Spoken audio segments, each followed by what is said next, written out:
right. Welcome to the Exitable Business Podcast. This is Patrick Rogers, and welcome to the show where we bring you the best leaders in America who are proven at creating amazing organizations that embody how to create, maximize enterprise value. This is episode number 8, and this week I had the pleasure of having Wes Guckert, who is the CEO of the Traffic Group, on the show with us.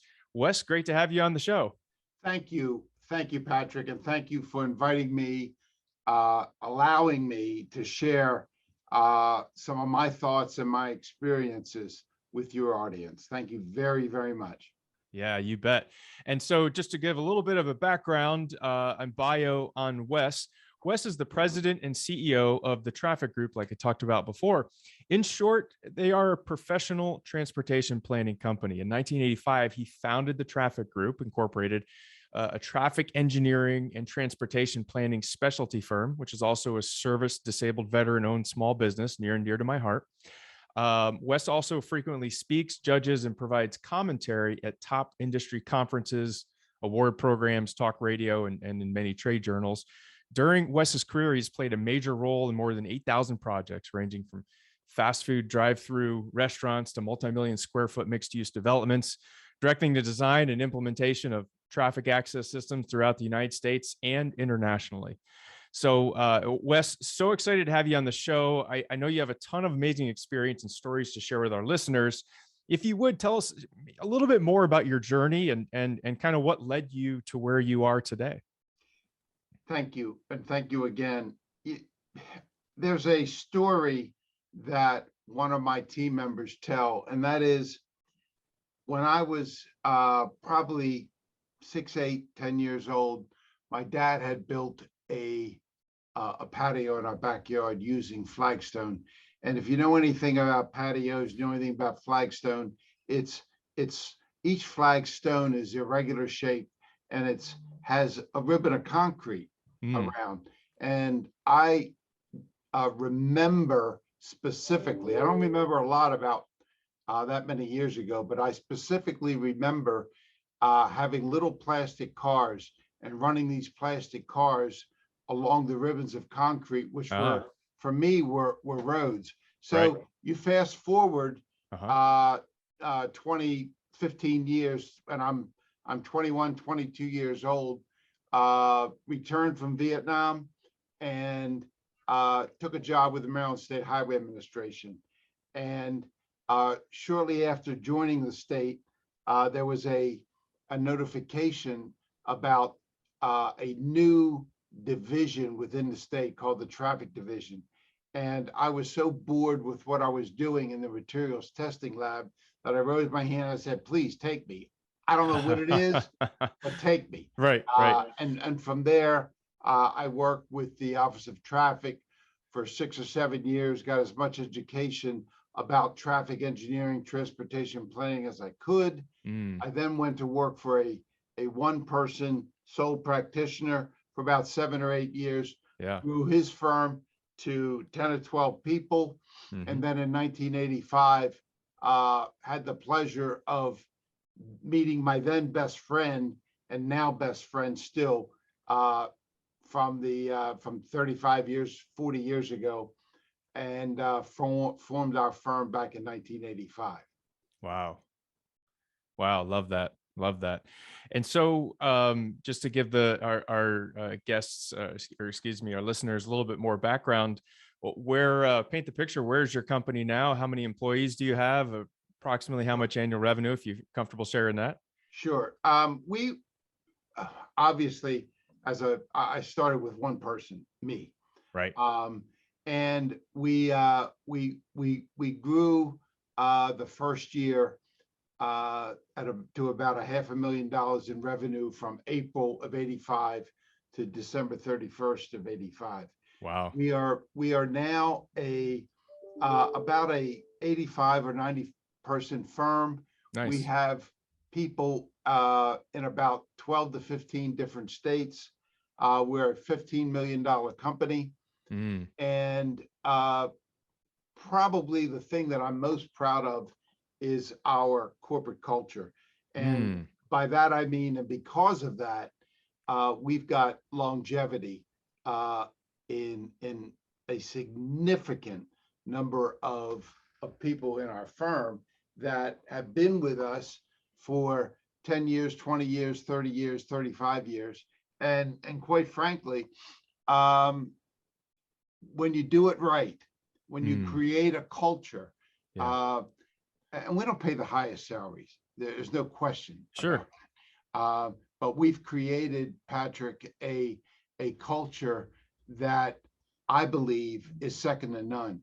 And when vendors come into our office, maybe they're insurance vendors or financial vendors or bankers or whatever, Yeah. and we talk about who we are and how we built our company, they say, Wes, nobody does what you do. Wow. Nobody does it the way you do it. Nobody provides Yeah. for the team members the way you provide for them. And it's to me, that is job one, because this is not about Wes Guckert. This is about 80 or more families. Yeah. And I have the responsibility to make sure those families live well now and live well in the future, and that they're able to do the things that they want to do for themselves, their spouses, their children, their parents, and their grandparents in some instances, where family members are responsible for their family and their extended family. And I hope, Yeah. and I think, Patrick, that what we do and how we do it Yeah. creates that culture that makes our team members want to stay. Yeah. Wow, Wes, I love hearing that, because it's the most successful companies out there, it seems like, in today, have empathetic leaders, have leaders that they recognize it's not about them. It's about the people. It's about the families. It's not even just about the employees. It's about the families. But I'd love to dive into that more. So if you could kind of speak to, how have you created this culture within your company? Well, it's a slow and methodical process, and as I went along, I learned what was important to our team members. It's interesting. Last night I had our annual stockholders meeting where there's about seven folks in our firm, including 7 or 8, including myself, that are minority stockholders. And one of the things that I explained to them and spent time and created a number of slides is that as president and CEO, I have responsibilities. And I went through about 10 or 12 responsibilities, and one of which was to care as much about our team and about their circumstances as I care about myself. And that during difficult times, to put myself in their position and understand their plight, and to finally make decisions for the greater good and enhancement of the company. And of course, not every decision is going to make everyone happy. When I first started our business, I put golden handcuffs on a number of people. Okay. And I created for them stock opportunities. I created long-term care long-term care insurance opportunities, and life insurance, and all the benefits and more that they may not get from joining a larger, more established firm. So I made it very difficult for them to want to leave.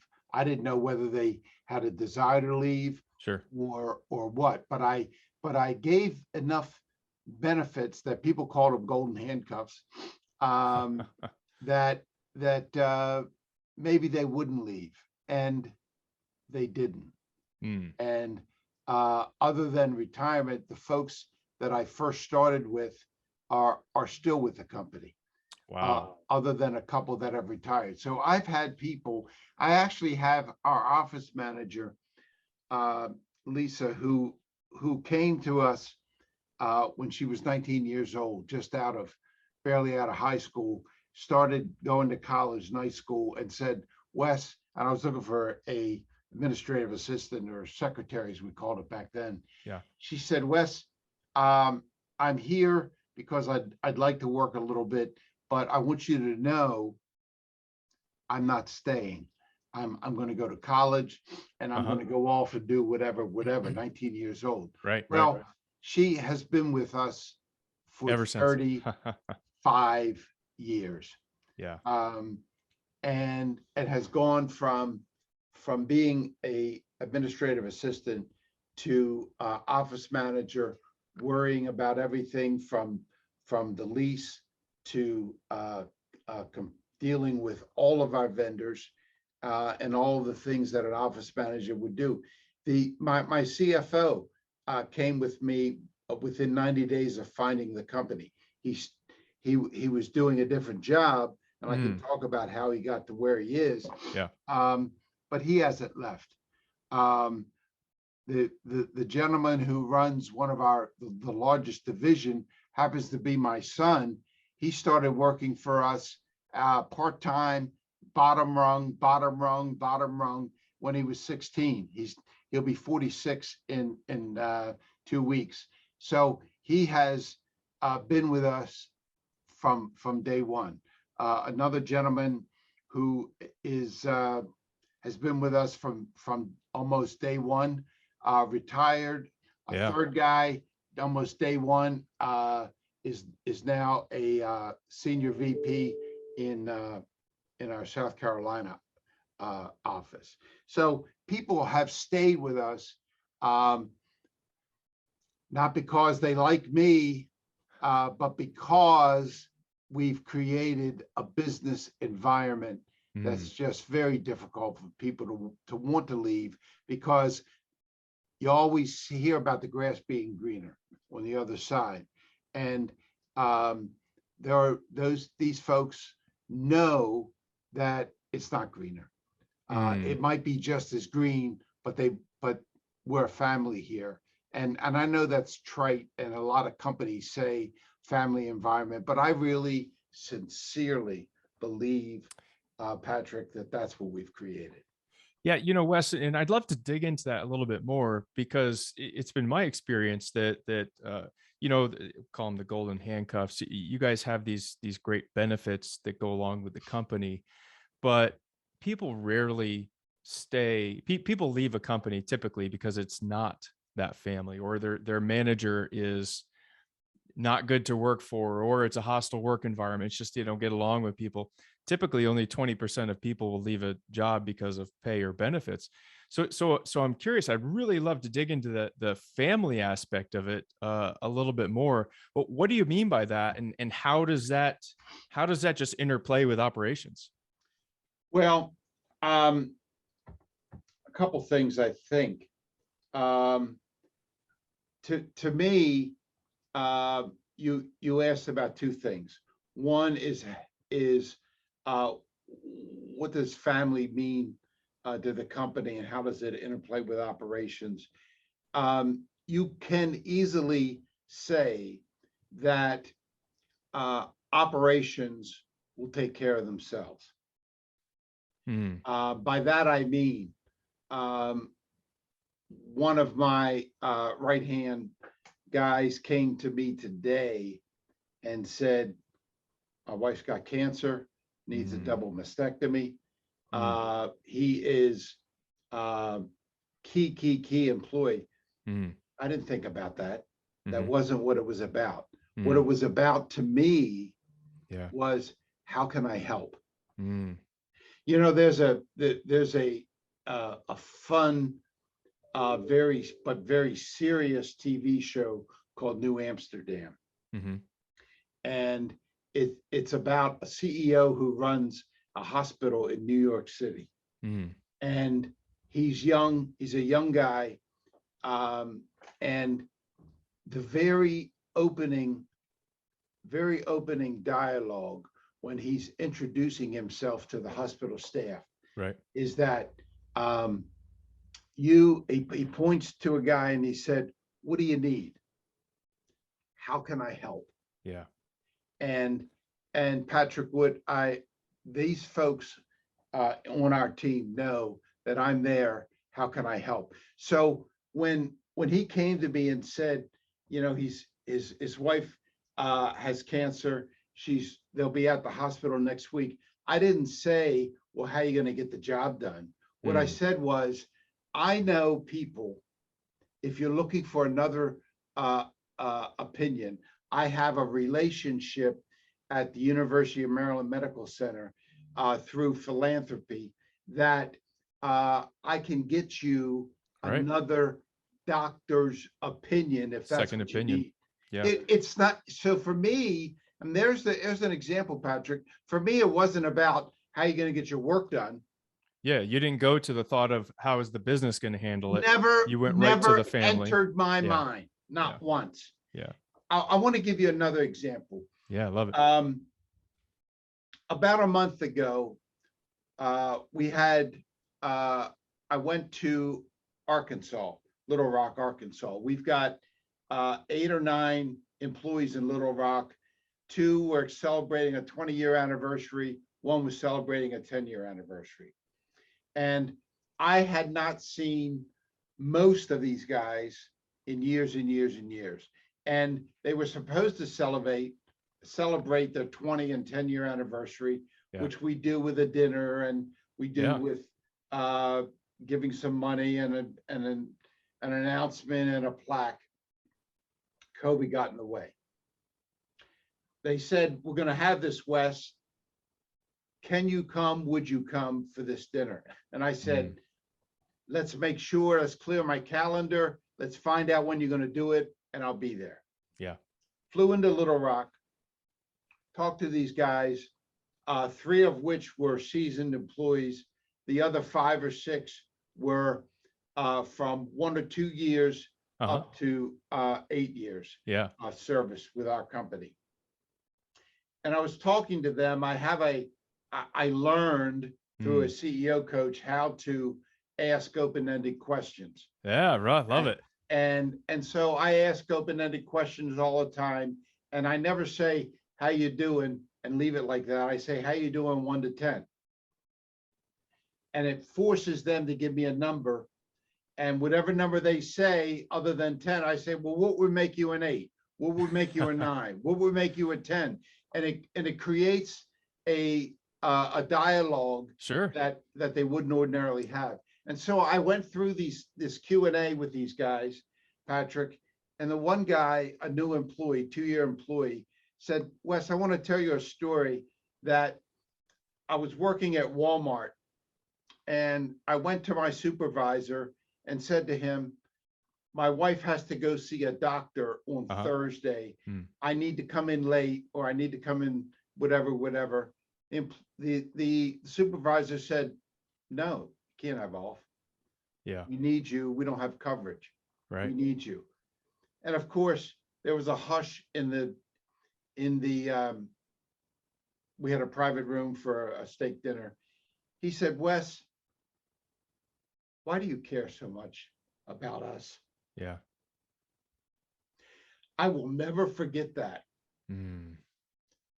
Forever. I will never forget that. Yeah. Because that, why do you care so much about us question to me says it all. Our team gets it. Our team knows I care.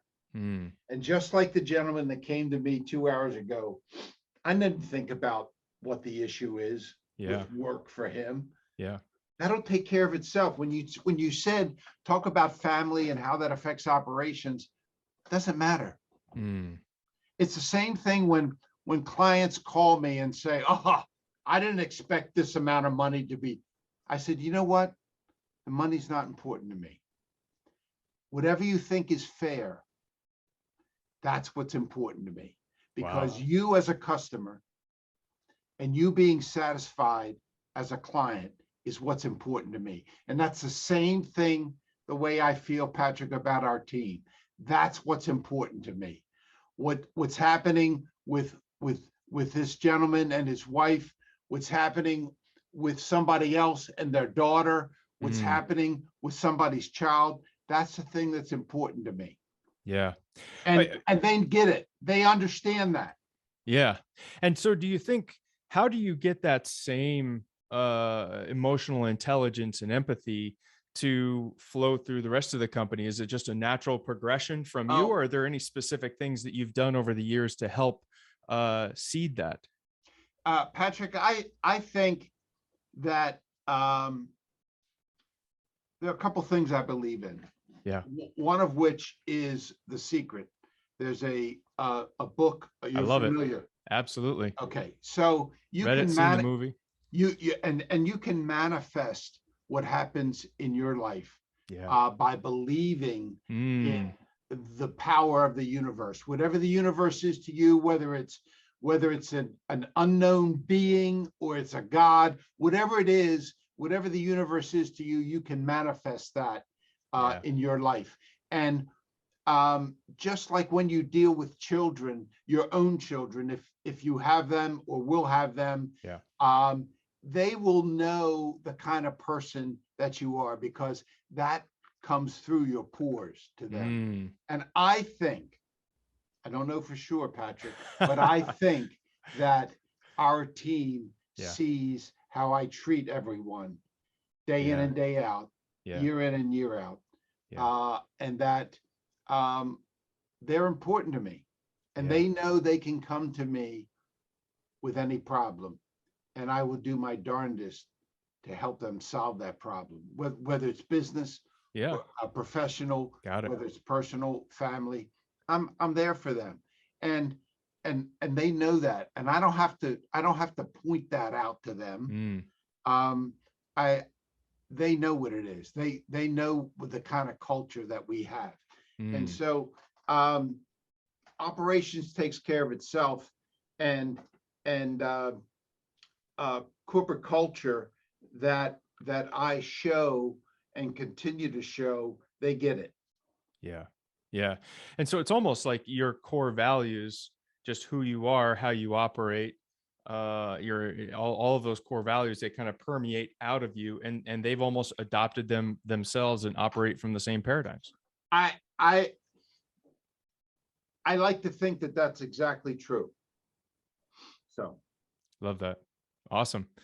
Um, you had mentioned before when we were kind of doing the kind of a little bit of the pre-talk, you had talked a little bit about um, someone in your company, and I think this was a while back, who had kind of become almost toxic.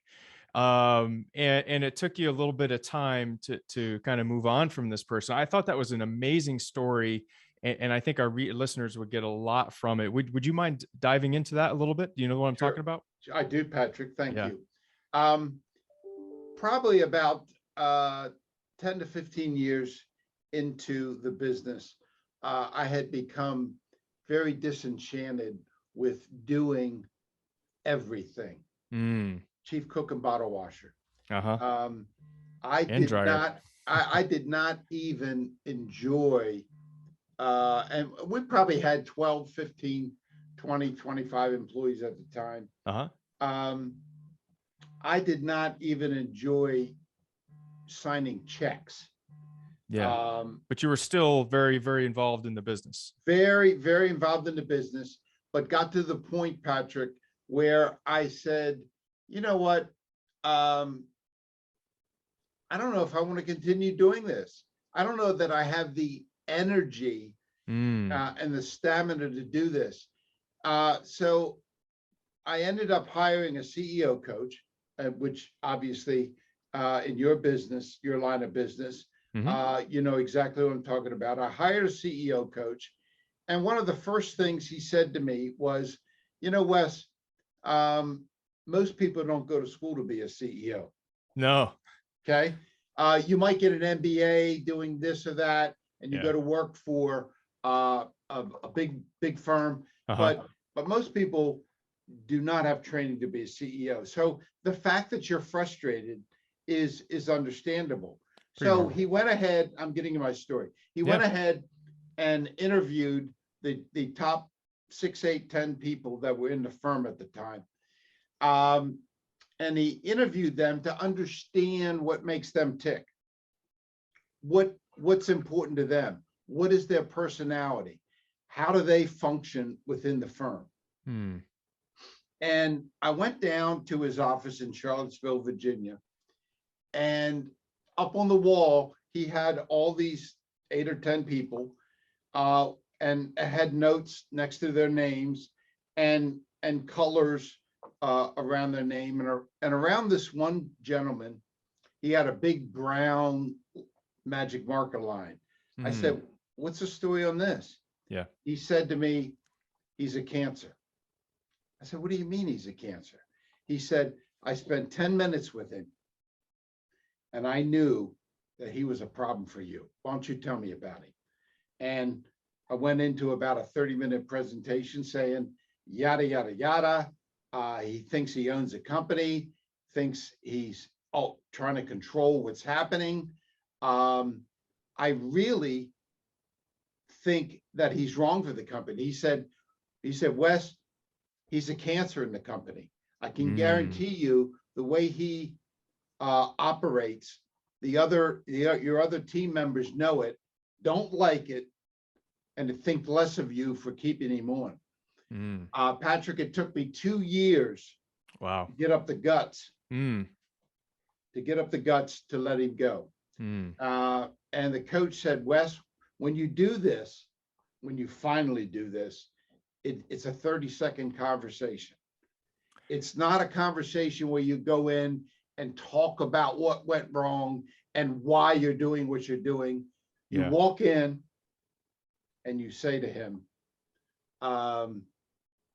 it's over. It's 30 seconds. It's over. It's just isn't working between the two of us. Now, you take and follow this gentleman's career, and that was probably 20 years ago. He's likely been with 6, 8 firms since then. Yeah. He's toxic. He has an attitude. He's never wrong. There's only one person in our firm that can be never wrong. Who's that? And unfortunately, I find out that I'm wrong all the time.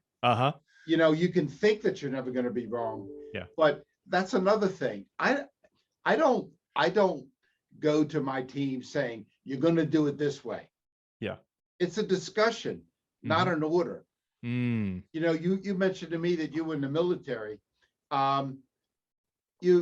We all know as military people, yeah, you take orders because you can get killed and the people you're with can get killed. Absolutely. So there you take an order. You don't have to take an order in our firm. You know, let's talk about it. Yeah. So I'd love to dig into that. So the mindset, if we could kind of go back to your mindset, because I think there's a real learning opportunity to share with other CEOs, because there's probably other CEOs listening to this right now who have that cancerous person in their company. Can you kind of walk us through your mental state and the thoughts that were going through your mind as far as weighing, you know, why did it take you 2 years to let go of him? What was going on specifically? Just kind of walk us through that a little bit, if you would. Yeah. Patrick, this was a gentleman that was at the time, a 10% stockholder. Our children grew up in the same age group. So they would see each other. Yeah. They would see each other. He's my age. We actually worked together at the State Highway Administration. So we came together. I formed the company. He came along. What was going through my mind is I had never fired anybody. Okay. So to me, firing somebody was a real problem. I did not have the intestinal fortitude to do that. Okay. And I said to the coach, I said, this is really hard for me. He said, it's hard now, but it won't be hard in the later. I said, I don't think I can do this. He said, you can't do it yet. He said to me dozens of times, ending a sentence with the word YET, yet.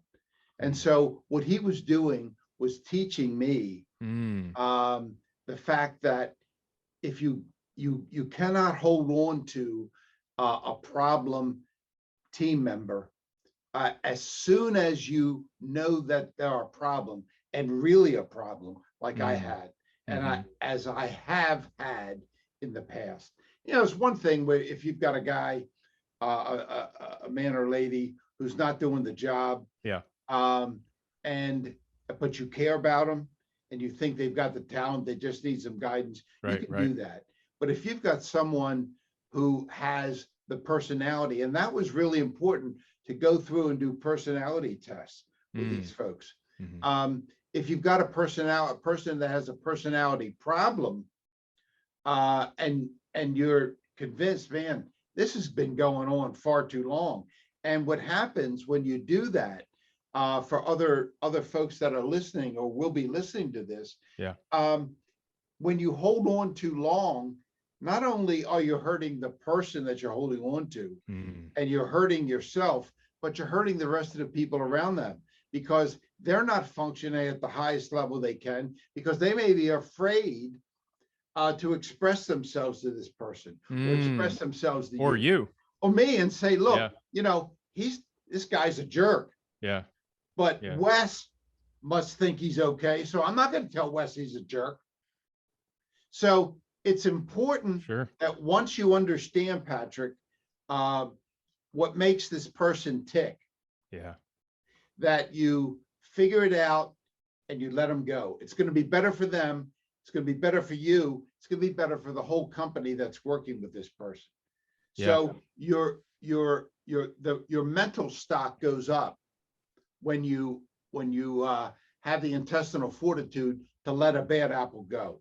And the longer you wait, the worse it is for your firm. Okay. You identify that there's a cancer. You may try to train them. You may try to help them. You may try to give them chances. I'm not against that.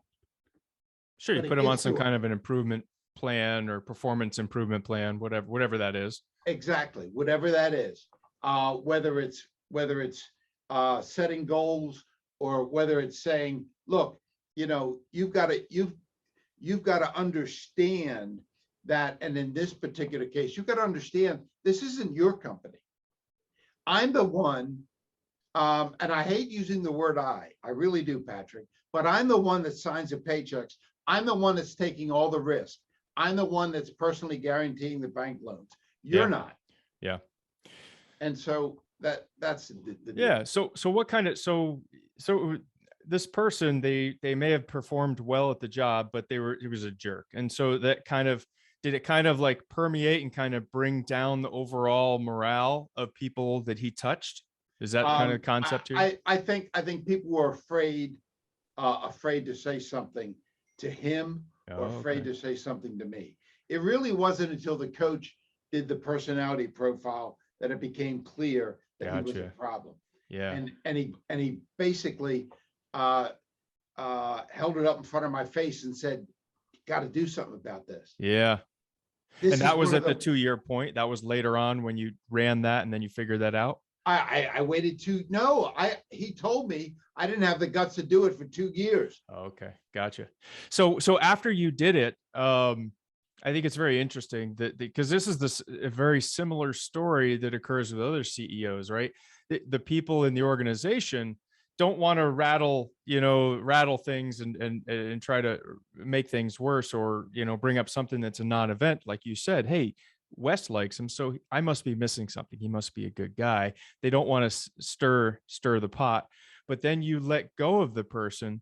And then what was people, you were saying before that people kind of then let you know how they felt about him. What took you so long, Wes? What took you so long? Okay. He's this, he's that, he's this, he's that. What took you so long? But the key point here is it sounds like, and it's very similar, is that people in the company, the rest of the people, are not going to say anything. Absolutely, they won't. It's going to be very, very difficult for them, because if you let it go, they think that Yeah. you're okay with them, how they are, what they are, who they are. If you let it go. Yeah. And our natural inclination as CEOs is we're visionaries, and we're, you know, we all have different communication styles. Sometimes it's hard for us to grasp, why are they not saying anything to me? Exactly. Yeah. Exactly. Yeah. Exactly. Wow, I love that. Um, so, you know, we've talked a lot about a lot of stuff already. We've talked about your culture, kind of the golden handcuffs, you will, the family, um, being really cognizant of peeling the Band-Aid for toxic people in your company. What are any other, like, if you were to kind of put your finger on, you know, some of the keys to your success in the company, what else comes to mind, Wes? I think that there are several things, um, and it all goes back to the customer or the client, Hmm. and marketing. Um, Oh, okay. I spend a tremendous amount of time now doing three things really: being CEO and looking at financial metrics on a daily basis, quite Yeah. frankly. Oh, wow. Um, Okay.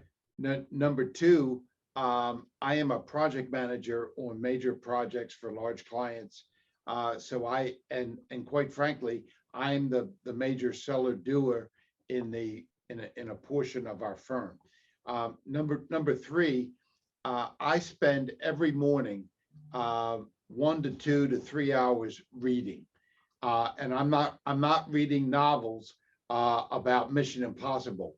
I'm reading as much as I can, Love it. Patrick, Wow. about business stuff and who's doing what, and understanding uh, what what is happening in the world of business. Then I spend a lot of time doing business development. I make sure, as I said before, a few minutes ago, that once the customer knows you care about them, and Mm, for me, it's not about the money. Once they know, they may owe me, we'll say $10, and they think they should have paid me $8. And I say to them, you know what? The money's not important to me. Pay me what you think. Well, you told me it's going to be $8 and you billed me $10. Okay, pay me what you think it's worth. mm, And 9 times out of 10, they'll pay me $9.50. got it. Wow. Yeah. Okay, When you kind of leave it open to and leave it open. goodwill. Yeah. Exactly. And so what happens when that happens is that I've created a relationship with the client that's more than just business. I understand him. That is, he's got a business to run, and he's got a boss, and he's got a budget, he's got a pro forma, he's got a bank, and he's got to work with it. And because I have um, understood that, Yeah. I'm one step more than just a traffic and transportation consultant. I get it as a business person. And so that's one of the things that we do marketing. One of the other things we do is that I spend a significant amount of FaceTime. And I may meet somebody on Zoom or phone call. And one of the first things we'll say is, look, this is nice. I get to see you, Patrick. I know you're in Fort Lauderdale, but right now, or wherever it is that you are with Yeah. the marina behind you. Uh-huh. And I say, you know what? I'm coming there in the fall. How about if we have an adult beverage or a breakfast or a lunch or a dinner together? I want to get to know you, and Mm, and I will never talk about business. yeah. Patrick, tell me about your family. Yeah.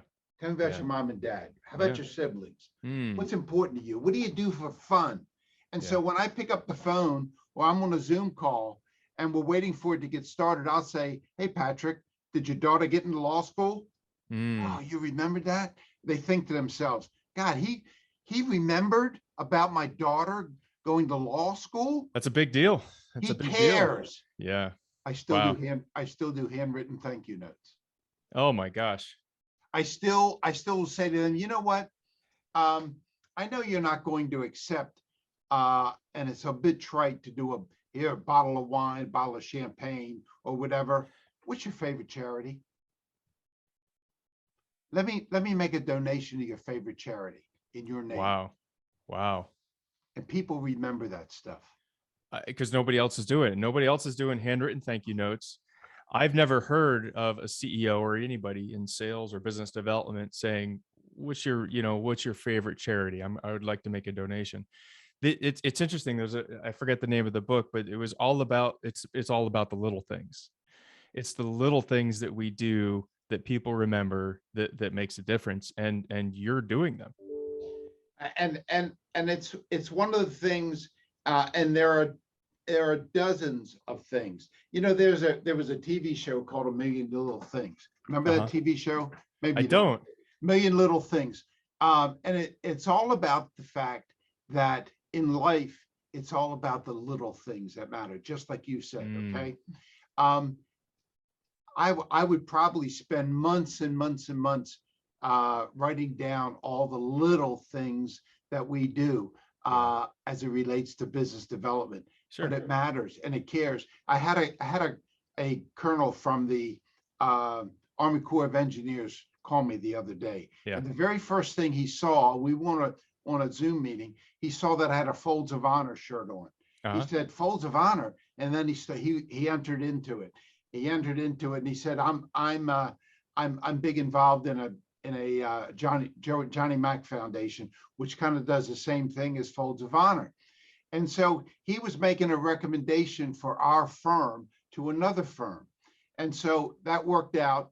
And I wrote him back. I said, Colonel, thank you. Let me know if there's anything I can do for you. Sure.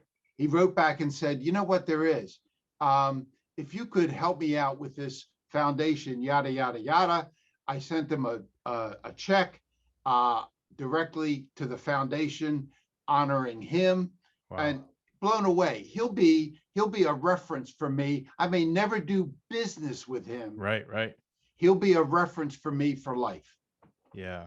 Wow. It's just amazing to hear that somebody's out there doing this kind of stuff. That's really.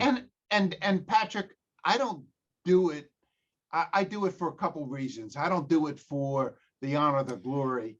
I do it because it's the right thing to do and people appreciate it. No, because you genuinely care. Multiple folds. Yeah. Multiple things happen when you do that. No, that's fantastic, Wes. So as we kind of come to the end of the show, if you could go back to your younger version of yourself 20, 30 years ago, what would be the one thing that if you had to tell yourself or another CEO in your similar shoes in the next 3 to 6 months, you really need to focus on this? What would be the one thing that you had you would do and tell another CEO? If I was, I don't know, it can be one thing, Patrick. You heard all about me. I don't know that there's one thing. Yeah. But if it was one thing, I would say, get yourself some coaches, because if you are confused, if you're not sure, get a coach. Pay the money to hire a good coach, because you will learn volumes from a good coach as to what to do and how to do it. And in my coach, we changed a couple of things, but there's one thing we changed, and it was making sure that I had, one, did you belong on the bus? And that one guy I took off the bus. And two, are you on the right seat on the bus? And there are techniques that we can use that I've used to see if you're on the right seat on the bus, because you can create a opportunity for your firm and your team by moving people around to see if they're on the right seat on that bus. You might have the right people, but they might be in the wrong seat, and therefore they're not performing up to their potential. And a good coach will be able to look at that and help you get them in the right seat. Good people, get them in the right seat. That's the one thing. That's the one thing, I guess, when you boil it down, that I would tell a young or an old CEO to do. Yeah. Get them on the right seat. Yeah. Wes, I love that. So many awesome nuggets in today's session. How would someone get a hold of you? Maybe someone might want to reach out for some more advice, or get in touch with the traffic group to perhaps utilize your guys' services. I would, again, for me, it's not about the service. I'd be thrilled to share. As you know, my first name is Wes, and years ago I created almost a book called Wessel's Way. Wessel's Way. How how's Wes does it. Oh, wow. And I'll be glad to share that kind of stuff. Trafficgroup.com, very simple. Go to my website, you'll find me, wguckert@trafficgroup.com. I'll be happy to share lots of information with people if they're interested. If they just want to talk, if they want to go to the website, I'll be happy to do any and all of that. Awesome. Wes, thank you again for being on the show. This is so much great information. And so I know our listeners are going to love all the just the amazing experience that you've had. So again, thanks for being on the show. And thank you for listening in. This is the Exitable Business Podcast, where our #1 goal is to help you create transferable value and maximize that enterprise value. Please, if you find benefit here, please like, subscribe, and we'll see you on the next episode. Thanks a lot.